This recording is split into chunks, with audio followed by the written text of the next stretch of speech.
This is my next review on the DC Universe Classics Series 11. Is going to be on Deadman. Of course, you can see up there and right in front of you. Deadman is first appears in Strange Adventures number 205 in 1967. Great face sculpt. Really looks has this real terrifying, horrifying look and sculpt. I think that open mouth really does it with those eyes.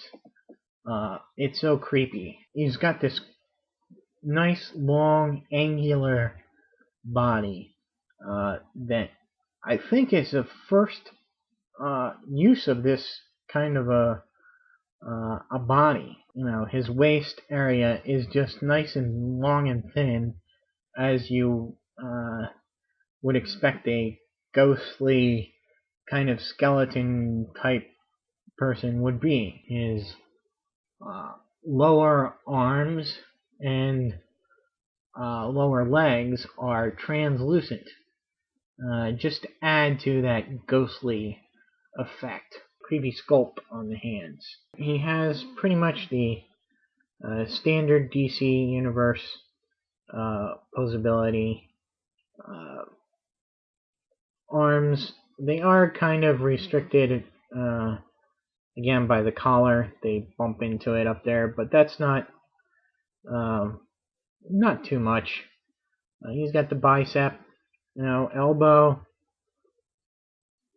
hands, swivel.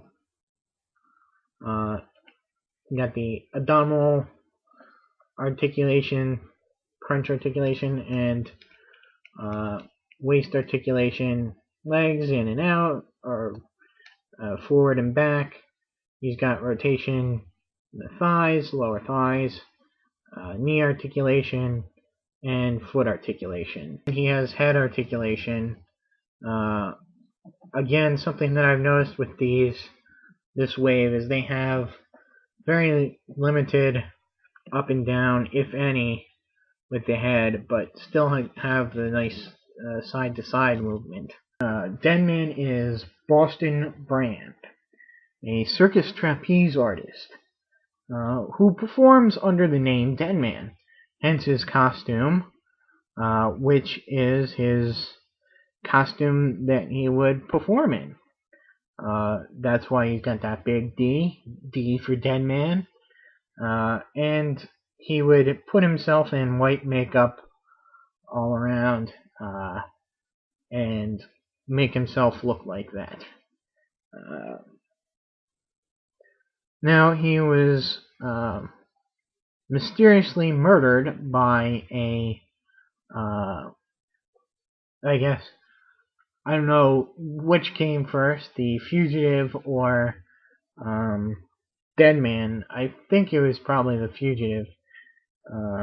But he was murdered by a one-armed man with a hook instead of a hand.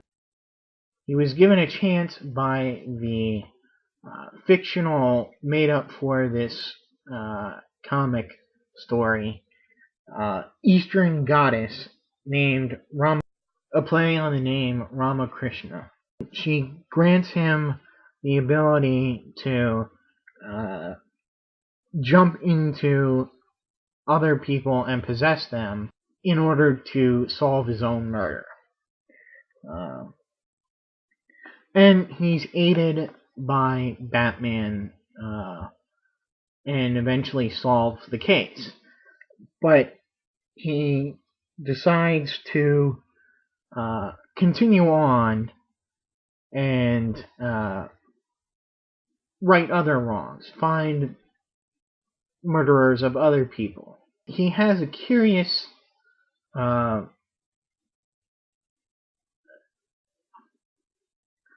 one very fun kind of little bit of trivia is that an art error actually led to a whole storyline being created around it.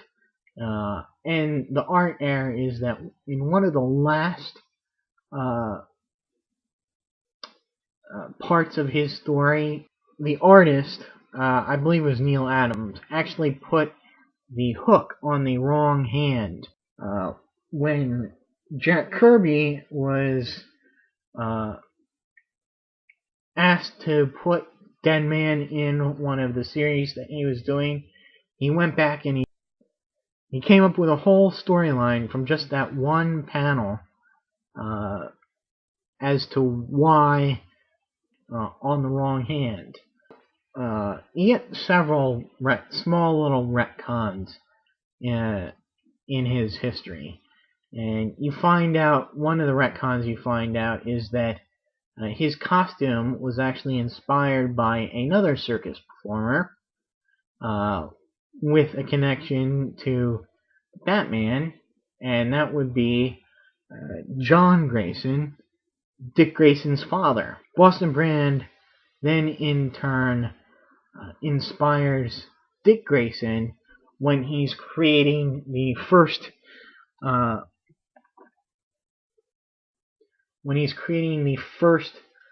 Nightwing costume. So that's where the Nightwing high collar comes from. And he's very frequently a guest star. He did have his own series in Vertigo for a while. So I think until Blackest Night, they weren't allowed to use him in the DC universe, really. He has an episode in Justice League Unlimited. He's set. I don't know if he's made an appearance or he's not that well known a character outside of comics, really. This is the variant. I believe the regular figure has regular painted non-translucent bits for the hands and lower legs.